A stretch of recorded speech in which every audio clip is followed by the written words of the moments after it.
welcome to USA Nightly News. Today we have a big story coming up. Newly appointed World President Michael Tubbs III has already made big changes for the year 2092, just days after former President Saito's impeachment for spending almost $50 million of government money on beer for his own personal use. In case you haven't been following the news, here's a quick recap of that story. Nick? Thanks, Aaron. Indeed, former President Hideki Saito was removed from office for outrageous spending of international funds for his own selfish good. When asked to explain himself for the millions of dollars worth of beer he had consumed by himself, he apologized, claiming that he had a problem that could not be solved with hard alcohol. Ever since the No Hops Act of 2052, the price of beer has skyrocketed on account of a worldwide hop shortage, and it is difficult to find a keg of Natty Light for less than $2 million. Though the average citizen has been forced to turn away from the beer bottle and towards the shot glass, those who can still afford beer are struggling to adjust. As this is now the fourth beer-related government scandal in the last month, clearly the affordability of beer has proved dangerous for those in power. Thanks, Nick. And can you believe it? It's been 50 years since beer has fallen off the market for 99% of the population. It seems like only yesterday when we were all able to spend a Saturday out on the front lawn, playing on the slip and slide, grilling up some burgers, and sipping on some Miller Lite. It is truly a shame. Though since then, Smirnoff and I have learned to get along just fine. And now back to the news. You all have been waiting for this one for quite a while now. President Tubbs, the first non-Asian world president since the establishment of one international nation, has just signed a bill that permits the consumption of alcohol for all ages worldwide, so long as parental consent is present.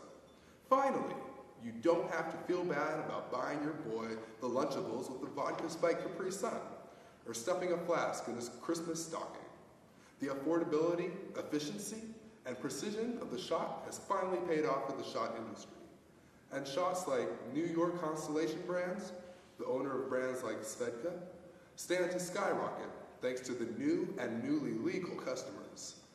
Let's see what these parents of second graders had to say when we interviewed them about the new law. It's about time, in my opinion. I mean, as parents, we all know our second graders are drinking anyway. And because it's been technically illegal up to now, my kids have been hiding it and getting their friends, more liberal parents, to buy them alcohol. But in reality, I'm totally fine with my kid experimenting with shots. So as long as it's under control, I'm totally cool with the new law. I think I should be able to take my kid out every now and then to a bar and, get a little dumb. Back in my day, I was always embarrassed not to have, the cool PlayStation to hang out with my friends and whatnot. Nowadays, it's the same thing with kids in their shot glasses. We already got the house stocked with new little kitty glasses for the little ones, and now my son can invite all his friends over without being embarrassed. I'd rather have my second grade son taking shots than joining gangs or shooting people up. Nowadays it's all pre-measured out anyways, right? Plus there's this girl at his school that he has the biggest crush on.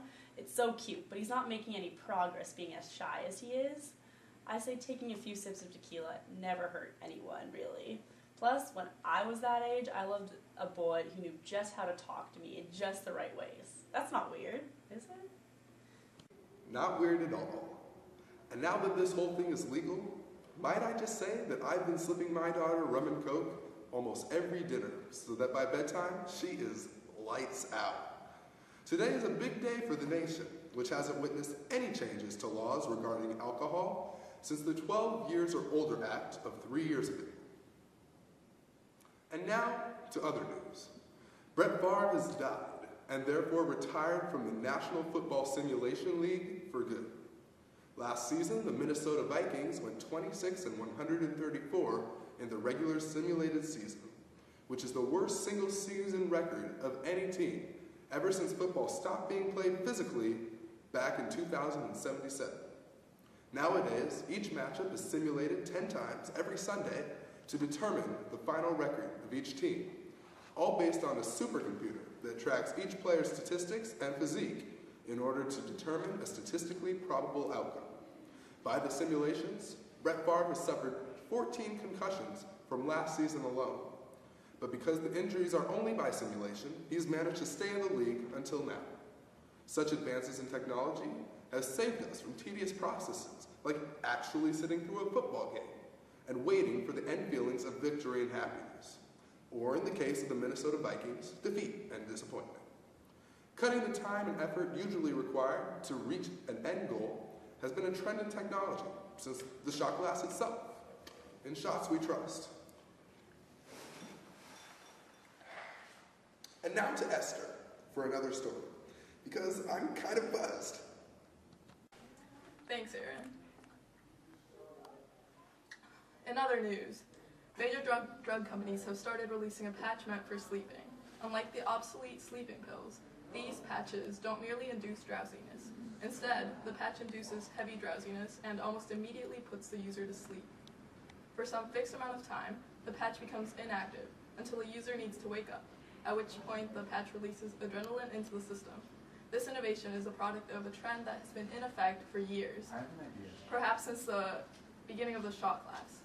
These patches match the demands of an increasingly efficient society, so that the customers of the product now enjoy sleep without waiting to doze off or struggling to wake up again. It's a huge time saver, and another reason to take a drug.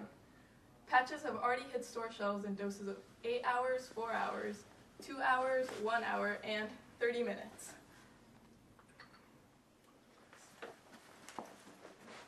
Patches of different sleep amounts should be available in the near future.